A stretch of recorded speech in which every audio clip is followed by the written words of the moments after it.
Nous allons voir ici un modèle de l'atome, c'est-à-dire une représentation simplifiée de la réalité.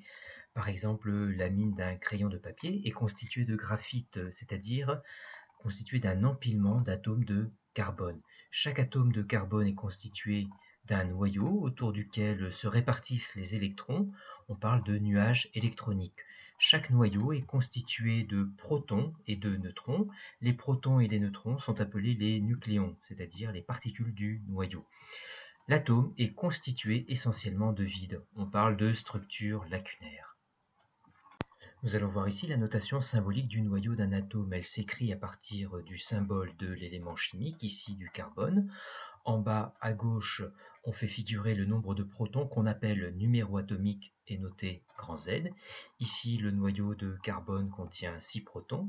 Et en haut à gauche du symbole de l'élément chimique figure le nombre de nucléons, c'est-à-dire le nombre total de protons et de neutrons, nombre de nucléons noté grand A, qui est ici de 13.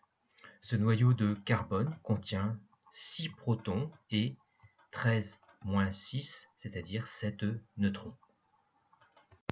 Nous allons voir ici ce qui fait que ce noyau est un noyau de carbone et non pas d'azote, par exemple. Il se trouve que les noyaux de carbone les plus abondants ont cette composition, c'est-à-dire par rapport au noyau précédent, un neutron en moins. Et donc la notation symbolique est donc C612. Noyau qui contient 6 protons et 12-6, c'est-à-dire 6 neutrons. Nous voyons tout de suite que le point commun entre ces deux noyaux est leur nombre de protons. Et c'est le nombre de protons qui va déterminer l'identité de l'élément chimique. Dans la classification périodique, nous voyons qu'un noyau qui contient 7 protons est de l'azote et qu'un noyau qui ne contient que 5 protons correspond à l'élément chimique bore. Pour désigner les différentes variétés de carbone qui peuvent exister, on définit la notion d'isotope qui désigne des noyaux de même élément chimique, c'est-à-dire de même numéro atomique, mais dont les nombres de neutrons et donc de nucléons sont différents.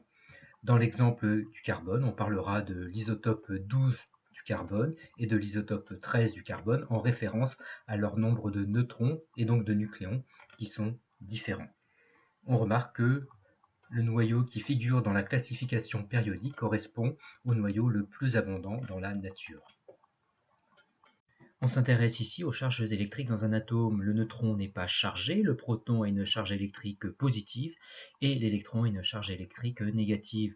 La charge du proton est de plus 1,70-19 coulomb, grand C étant le symbole de l'unité de la charge électrique, et l'électron a une charge égale à moins 1,70-19 coulomb.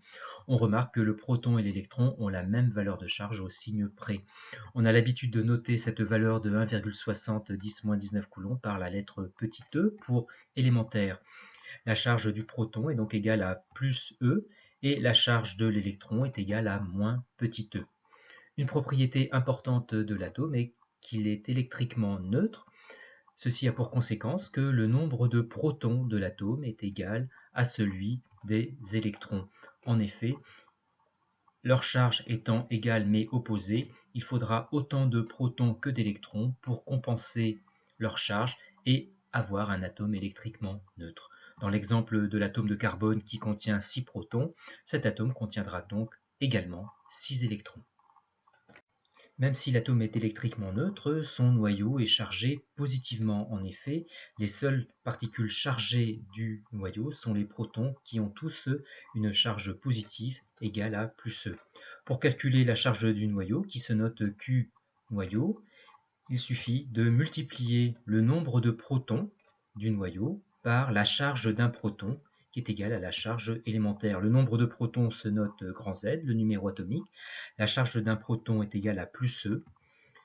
La charge du noyau se calcule donc en multipliant Z par E. Dans le cas du noyau de carbone 12, on multiplie 6, qui correspond au numéro atomique, à la charge élémentaire, ce qui donne une charge électrique pour le noyau d'atome de carbone 12, plus 9,60, 10 puissance moins 19 coulombs.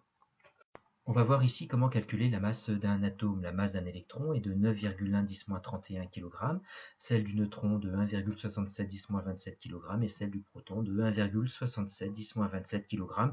On remarque qu'à ce degré de précision, neutrons et protons ont pratiquement la même masse. Pour calculer la masse d'un atome, on additionne à la masse du noyau la masse de tous les électrons qui gravitent autour de ce noyau. On remarque qu'en divisant la masse d'un nucléon par celle d'un électron, on trouve environ 2000, c'est-à-dire qu'un électron est environ 2000 fois plus léger qu'un nucléon, c'est-à-dire que la masse des électrons pourra être négligée devant celle du noyau. La masse du noyau, qui est constitué de nucléons, se calcule en multipliant le nombre de ces nucléons par la masse d'un nucléon, c'est-à-dire A fois la masse d'un nucléon, qui est aussi la formule pour calculer la masse d'un atome.